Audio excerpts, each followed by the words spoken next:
సృష్టికర్తవైనా యెహోవా, నీ చేతి పని అయిన నాపై ఎందుకింత ప్రేమ?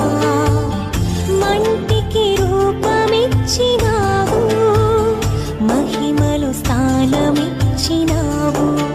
నాలో నిన్ను చూసావు, నీలో నన్ను దాచావు. నిస్వార్థమైన నీ ప్రేమ మరణము కంటే బలమైనది నీ ప్రేమ.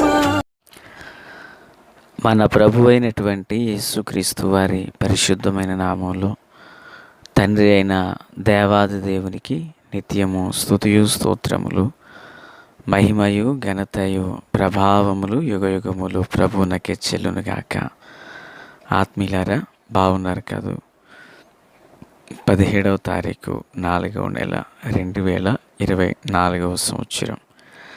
ఆదికాండము 3వ అధ్యాయం 22 నుండి 24 వరకున్న వచన భాగములు. మూలవాక్యమై 22వ వచనం. అప్పుడు దేవుడైన యెహోవా, ఇదిగో, మంచి చెడ్డలను ఎరుగునట్లు ఆదాము మనలో ఒకని వంటి వాడాయెను. కాబట్టి అతడు ఒకవేళ తన చెయ్యి చాచి జీవవృక్ష ఫలమును కూడా తీసుకుని తిని నిరంతరము జీవించునేమో అని. ప్రార్థన. తండ్రి దేవా, స్తోత్రాలు. చదవబడిన వాక్యం మీది. వినుచుండిన వారందరూ మీ వారు.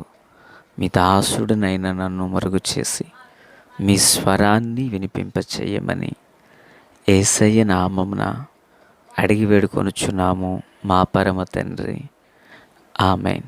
ఆత్మీయులారా, బాగున్నారు కదూ? భీకరమైన ఎండలు కాస్తూ ఉన్నాయి. ప్రతి ఒక్కరూ తగిన శ్రద్ధ తీసుకునవలసిన వారమై ఉన్నాం.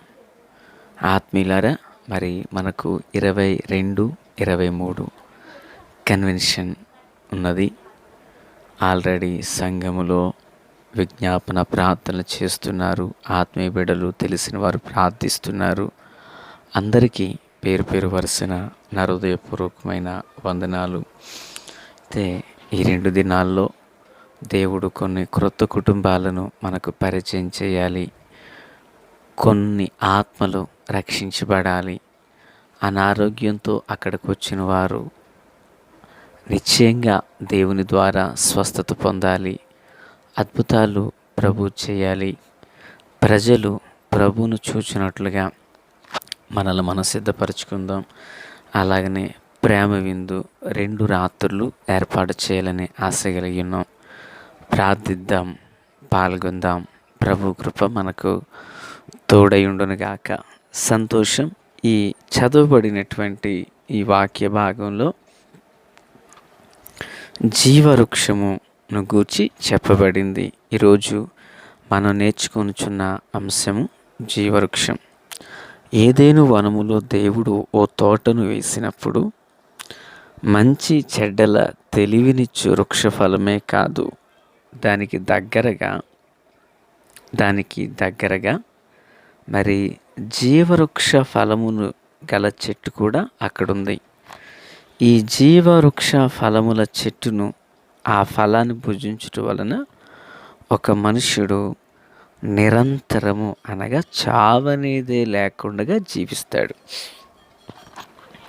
ప్రియులారా, అయితే దేవుడు అక్కడ మంచి చెడ్డల తెలివినిచ్చే వృక్షము, అలాగుననే జీవవృక్షాన్ని కూడా వేశారు అక్కడ. నిజానికి మంచి చెడ్డల తెలివినిచ్చు వృక్ష ఫలము యొక్క ఫలాన్ని ప్రభు తినొద్దన్నారు. అయితే జీవవృక్ష ఫలాన్ని గురించి ప్రభు మాట్లాడలేదు. అంటే దాని అర్థం ఏంటి? ఒకవేళ ఆ చెట్ల ఫలాలలో అన్నీ నీవు నిరభ్యంతరంగా తినవచ్చు అన్నారు కదా. అంటే జీవవృక్ష ఫలం యొక్క ఆ పండును కూడా భుజించి అతడు అనగా ఆది మనుష్యుడైన మన పితరుడైన ఆదాము గారు, హవ్వ వారు సదాకాలం దేవునితో ఉండాలనేదే దేవుని ఉద్దేశం. ఈ కీడైన దాన్ని తినొద్దన్నారు తప్ప దాన్ని భుజించమని చెప్పారు. అయితే ఆదాము, హవ్వ ఆమె హృదయం చెరపబడినందున ఈ ఈ ఫలాన్ని, ఇది మంచి చెడ్డల తెలివినిచ్చు వృక్ష ఫలాన్ని తిన్నారు. ఇది తిన్న తర్వాత వారు దిగంబరులుగా ఉన్నారని వారు ఒకరికొకరు భయపడి చెట్టు చాటును దాక్కున్నారు. అయితే దేవుడు తర్వాత ప్రత్యక్షమైనప్పుడు వారితో మాట్లాడారు. ప్రభు అంటున్నారు, ఒకవేళ అతడు తరువాత ఈ వృక్ష ఫలం, ఏది జీవవృక్షము యొక్క ఫలాన్ని భుజించినట్లయితే అతడు నిరంతరం జీవించేవాడు కదా అని చెప్పి, ఇక అంటే తప్పిపోయిన వ్యక్తి, పాపం చేసిన వ్యక్తి, ఆజ్ఞ అతిక్రమించిన వ్యక్తి ఆదాము. 2, ఆయన ఒప్పుకోలు చేయట్లేదు. ఒప్పుకోలు చేస్తే దేవుడు ఏదైనా చేద్దుడేమో, ఈయన ఏమీ చేయలేదు కనుక ఇప్పుడు వెళ్ళి మరలా ఈ వృక్ష ఫలాన్ని తింటాడేమో, కనుక ఇతడు అపరాధం చేసిన వ్యక్తి ఎలా ఉండకూడదు అని చెప్పి దేవుడు ఆ వృక్షాన్ని తీసుకుని వెళ్ళి ఆ పరలోకములో దాన్ని ఉంచారు. ఇది మరలా మనకు ఎక్కడ కనిపిస్తుంది జీవవృక్షం అంటే? ప్రకటన గ్రంథం 2వ అధ్యాయం 7వ వాక్యంలో, ప్రకటన గ్రంథం 22వ అధ్యాయం 14వ వాక్యంలో మరలా ఈ జీవవృక్ష ఫలం మనకు అక్కడ కనిపిస్తుంది. ఆత్మీయులారా, దీని ద్వారా మనం గ్రహించవలసిన సత్యం ఏంటంటే, దేవుడు ఎంత ప్రేమ గలవాడో మనం అర్థం చేసుకోవాలి. ఎందుకంటే దేవుడు కీడును చేయొద్దన్నారు, అదే మంచి చెడ్డల తెలివినిచ్చు వృక్ష ఫలాలు పూజించొద్దన్నారు, కానీ జీవవృక్ష ఫలాన్ని పూజించమన్నారు. ఈరోజు దేవుని పిల్లలుగా మనం ప్రభు ప్రేమను ఎరగాలి, గుర్తించాలి. మనం ప్రభు మన కొరకు చేసిన త్యాగం, ఆయన కొనుపరిచిన విశ్వాస్యతలు ఎంత గొప్పవో చూడండి పిల్లారా. నిజంగా ఆ ఒక్క చెట్టునే కాదు, కొందరు అంటారు దేవుడు ఎంత గొప్ప దేవుడు కాదండి, అసలు ఆ చెట్టు ఆ ఫలం మూలానికి వచ్చింది సమస్య, అసలు అదే వేయకుండా ఉంటే ఏ బాధ లేదు కదా అంటారు. ఏమండి, మన పిల్లల్ని దగ్గర 10 కేజీలు 15 కేజీలు బరువున్న బ్యాగులు తగిలించి స్కూల్కి ఎందుకు పంపిస్తున్నాము? నా కొడుకు అలా కష్టపడకూడదని ఇంట్లోనే కూర్చోబెట్టుకోవచ్చు కదా. లేదు, వాడు కష్టపడితే, వాడు విద్యను అభ్యసిస్తే రేపటి దినాన మనకన్నా ప్రయోజకుడు అవుతాడని స్కూల్లో టీచర్ కొడుతున్నారన్న సంగతి తెలిసిన, పొద్దున్నీడు 8 గంటలకు లేగవడన్న సంగతి తెలిసిన 6 గంటలకి లేపి వాడి నోట్లో బ్రష్ పెట్టి వాడిని హడావుడి చేసి పంపిస్తాం. కారణం ఏంటి? వాడు ప్రయోజకుడు అవ్వాలి. దేవుడు కూడా అదే చేశారు. ఆదాము ప్రయోజకుడు అవ్వాలి, ఆదాము సదాకాలం దేవునితో ఉండాలి అనేది దేవుని ఉద్దేశం. నా కుమారుడు కీడును జయిస్తారు అనేది దేవుని నమ్మకం. కనుకనే ఏదెను వనంలో మంచి చెడ్డల తెలివినిచ్చు వృక్షము, జీవవృక్షాన్ని కూడా ఆయన ఉంచారు. ఆత్మీయులారా, క్రీస్తునందు నాకు అత్యంత సన్నిహితులారా, అయితే ఆదాము హవ్వలు ఫెయిల్ అయిపోయారు. దేవుడు ఆ చెట్టు ప్రక్కన ఇది ఉంచారు.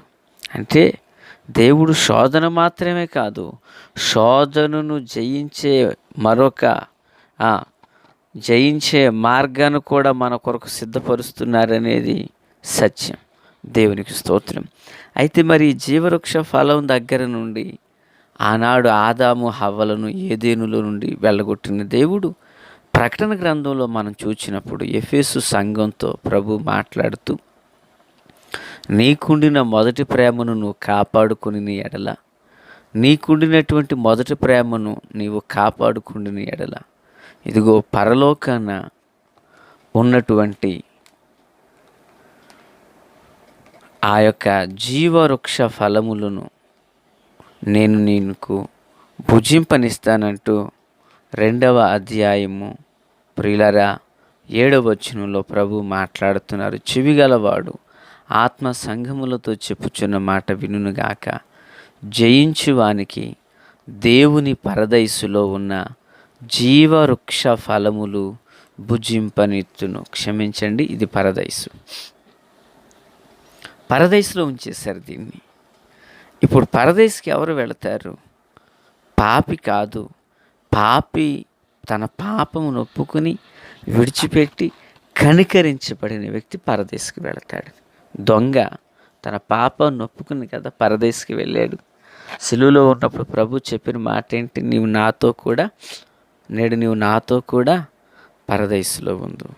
ఆత్మీయులారా, క్రీస్తునందు నాకు అత్యంత సన్నిహితులారా, మరి కృపగల దేవాది దేవుడు ఎవరికి ఈ జీవవృక్ష ఫలాన్ని ఇస్తున్నాడంటే జయించిన వారికి. ఏది జయించాలి? ఇంట్లో ఉన్న భార్యనా, భర్తనా అంటే కాదు. మనం జయించవలసింది లోకాన్ని శాసిస్తున్న ఆకాశ మండలమందున్న లోక అధికారులను. దీనిని మనం ఎప్పుడైతే ఈ శరీరాన్ని, లోకాన్ని జయిస్తామో, ఆ జయించిన వారికి పరదైసులో ఉన్నటువంటి జీవవృక్ష ఫలాలను దేవుడు భుజింపనిస్తాడంట. ఆత్మీయులారా, ఆ జీవవృక్ష ఫలాలు భుజించిన వ్యక్తి సదాకాలం కూడా దేవునితో ఉండనయ్యున్నారు. క్షణికమైన ఆవేశంతో, తుచ్చమైన ఆశలకు చిక్కుబడి ఈ లోకాన్ని వెంబడిస్తూ పరలోకాన్ని పోగొట్టుకుంటావో, లేదయ్యా శరీరాన్ని చంపుకుని లోకాన్ని జయించి జీవవృక్ష ఫలాలను భుజిస్తావో, నిర్ణయం నీ చేతుల్లో, నా చేతుల్లో, మన చేతుల్లోనే ఉంది. ప్రకటన గ్రంథం 22వ అధ్యాయం ప్రియులారా, మరి 14వ వచనంలో జీవవృక్షమునకు హక్కు గలవారై గుమ్మముల గుండా ఆ పట్టణములోనికి ప్రవేశించినట్లు తమ వస్త్రములను ఉదుకుకొనిన వారు ధన్యులు అంటున్నారు. వస్త్రములు అనగా క్రియలు. తన క్రియలు పరిశుద్ధపరుచుకున్నవారు ధన్యులని. ఆ కృపతో దేవుడు మనలను దీవించునుగాక. తండ్రి దేవా స్తోత్రం. వాక్యం అందరి హృదయాల్లో ఫలభరితం చేసి మేలుతో నింపి నడిపించండి. ఆమెన్. Praise the lord.